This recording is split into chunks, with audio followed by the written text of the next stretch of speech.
racism in English football. It exists in all sorts of forms. I'm pleased to say that so far as England is concerned, this is where I'm from and where I live, I actually think there's very little racism in English football. And if you go to any ground, there's always signs, stamp out racism, etc. And in programs it says, if you hear any racism from anybody sitting near you, please report it and we will take action against those parties. So I guess for the most part it would be a colour thing where someone has a different colour to you. I'm pleased to say as a sports lawyer, a large proportion of my clients are not white. I treat them exactly the same as anybody else. And I actually believe that most white English supporters feel the same as I do. If you said to, for example, to a football supporter, how many black players do you have in your team? How many white players do you have? Most people wouldn't know because they don't actually care. What do they care about? Is he a good player? Is he doing his best? Is he going to help my team win? And I think most people don't even bother count, or they don't actually care. And your average white football supporter, if you said to him, the only way we're going to win this match is if we have some big, strong people come from Africa, for example, where they've got players like Kolo Toure, for example, and his brother.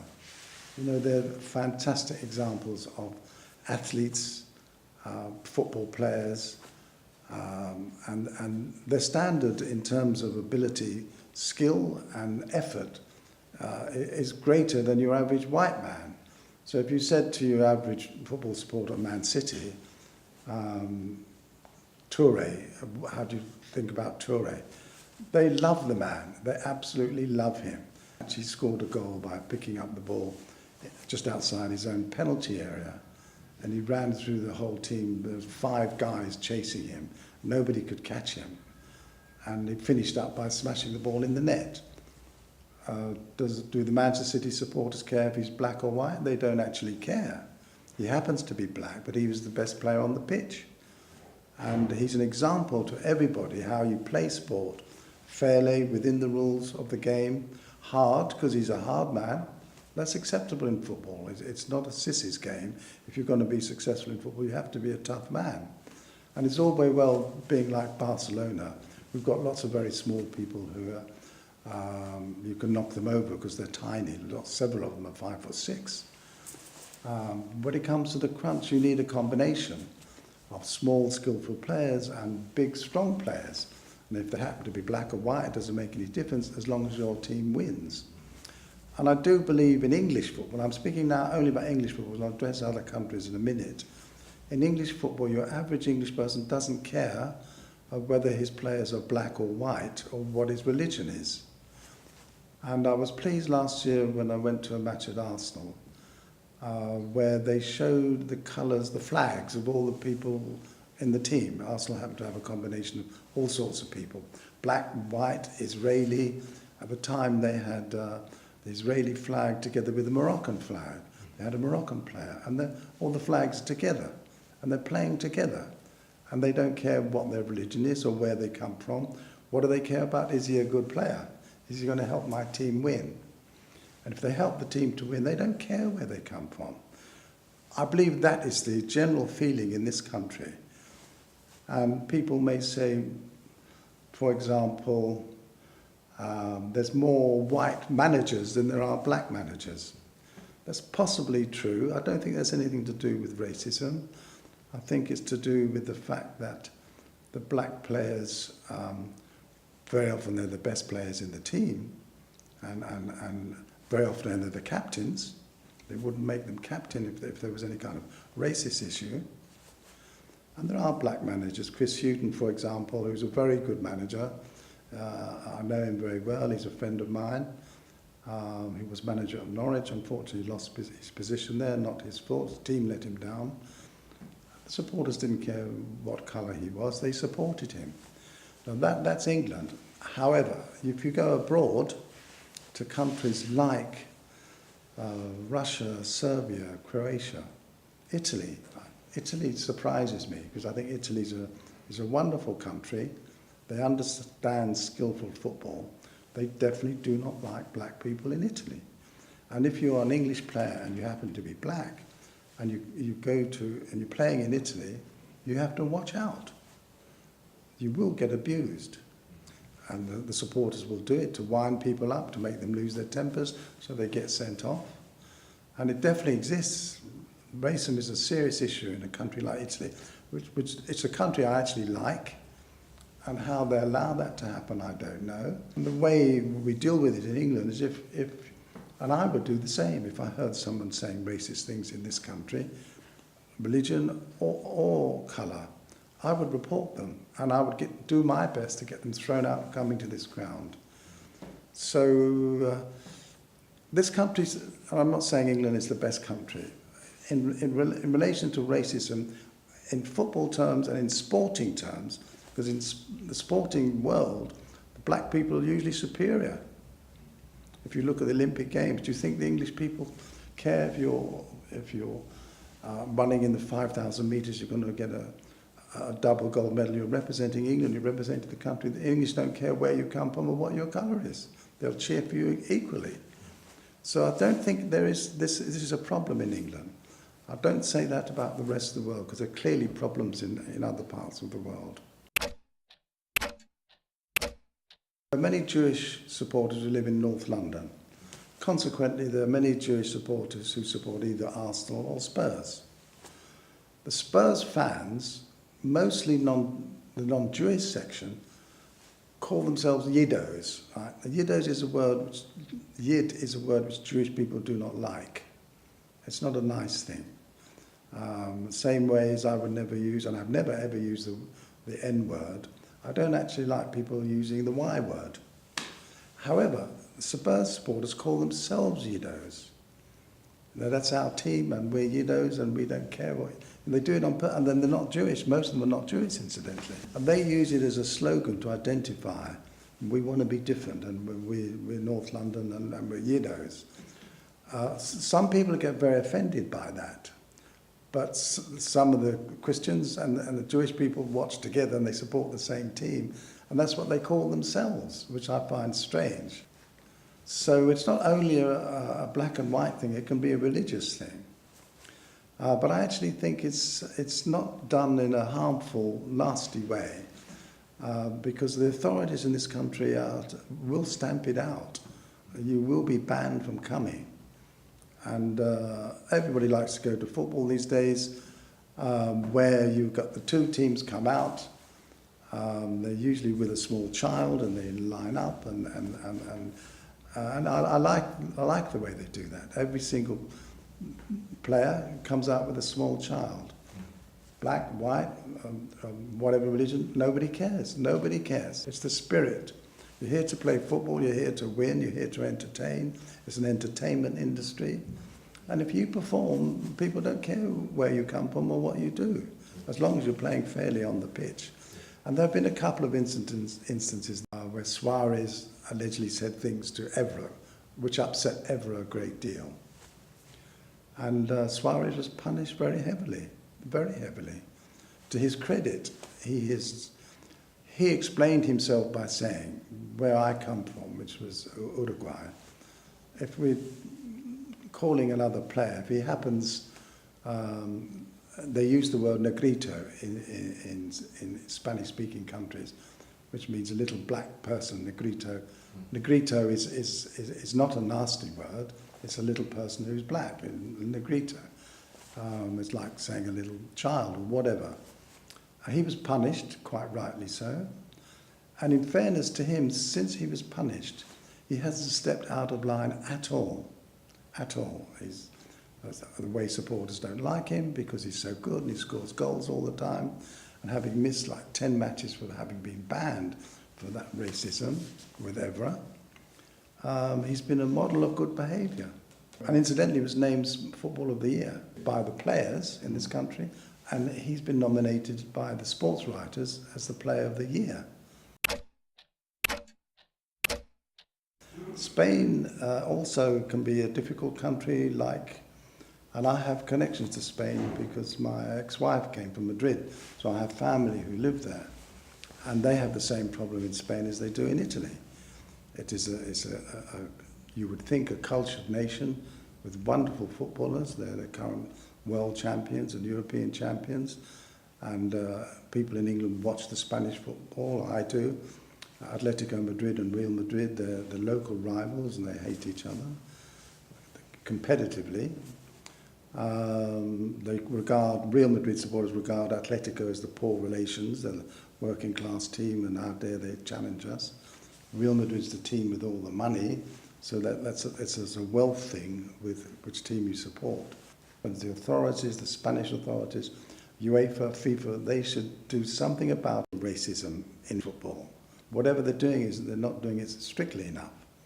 If you as a supporter knew that if you said something racist, you couldn't watch football ever again, that will shut you up. If you're a proper fan, watching on TV is not the same, it's different. People who behave like that because they're ignorant, they don't understand other people's culture. People need to be educated to understand people come from different parts of the world, they wear different clothes, different styles, they've got a different culture. And all of us tend to like people who look like us. So if you come, for example, from Latin America, they're free and easy, they don't walk about in suits and ties like me. And if I lived in Brazil, I would try to copy them, because that's their culture, which I instead admire, because they're the best footballers in the world.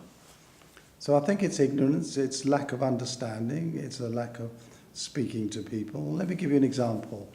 I was invited to a wedding on Sunday at the Grosvenor Hotel by people who came from Sri Lanka. Sri Lanka's basically a Muslim country.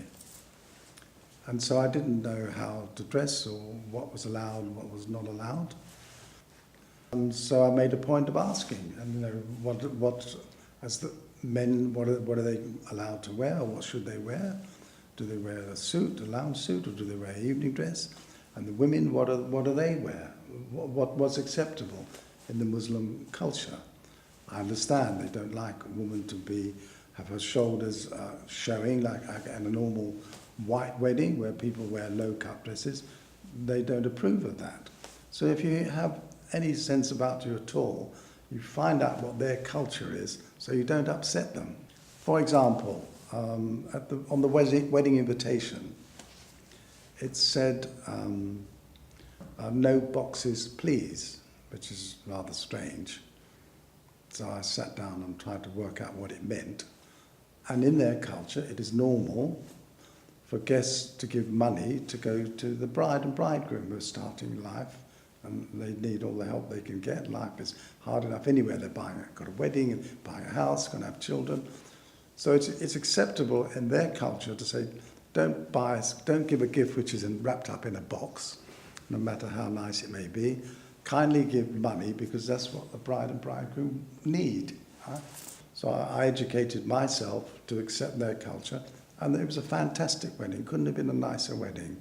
No drinking, of course, no alcohol, which Muslims don't drink alcohol. It's not acceptable. You have to respect their views.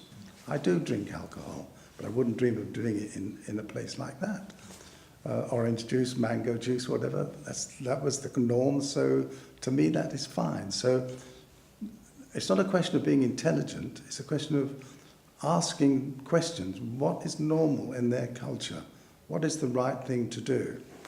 If football supporters, who tend not to think in those terms, ask the questions, what am I allowed to say, what am I not allowed to say? And if they step across the line and do something which is wrong, they should be banned for life. They're not welcome, not welcome. Today, you should be able to take a woman to the football match and children, and I don't approve of bad language at football matches. It's okay with guys when they're having a drink in a pub or something, but it should not be swearing in front of women and children. That's not acceptable. And I see footballers who sometimes are not the brightest people in the world in terms of when they do something on a football pitch, you can see them swearing, maybe to themselves, or maybe worse, swearing at the referee, and you don't have to be a lip reader to know what they're saying. Not acceptable, because young children are watching. If a young child thinks it's normal to swear at a referee, he'll start doing it himself. As a professional footballer earning a lot of money in the Premier Division, you set an example to children, and you've got to learn to behave. So that's a different aspect in terms of language. But it's only education, isn't it?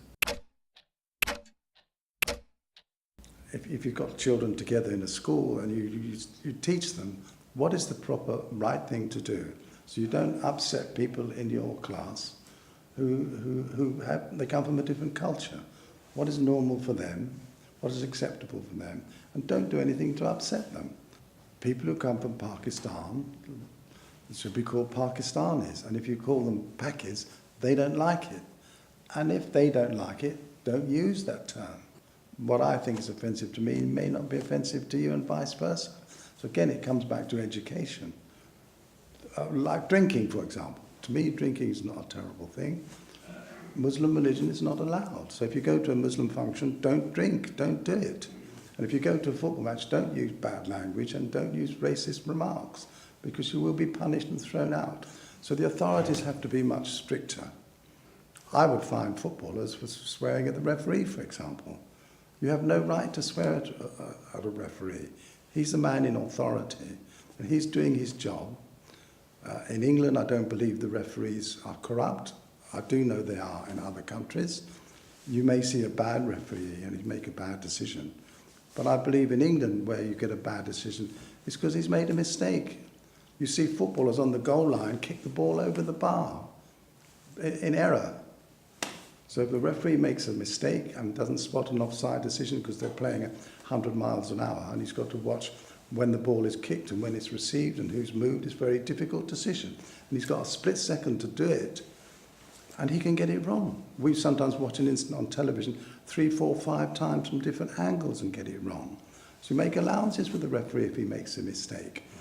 And similarly with bad language, if you look at rugby matches, for example, now, rugby is a much rougher game than football. But when those players are told to do something, they observe the rules. You never see rugby players swearing at referees. It's more than their life is worth. So what is the result of that? The result is, and it's a violent game, it's a very tough, rough game. The players play to their full ability on the pitch. When the referee gives them instructions, they observe the instructions. And if you have to go back 10 yards on a free kick, rugby players observe it. They don't have to be told twice. So what happens with the crowd? You can sit with a supporter of the other team next to you, and you know he's not going to beat you up because they're well behaved as well. I'm talking about rugby fans. This is a violent sport with people punching each other and kicking and all the rest of it. And the crowd are sitting next to each other, and the rivalry is intense. But they're friends. They're friends. They can have a drink with each other. No fighting. No fighting at rugby matches in the crowds. It's only football matches. You have to be in control of your emotions. You're working at a high pace and there's a lot at stake. And if you're making fun of somebody, you can make that person angry and he could lose it and do things which he shouldn't be doing. So the people don't know why they lose their tempers, but it's not something to be recommended.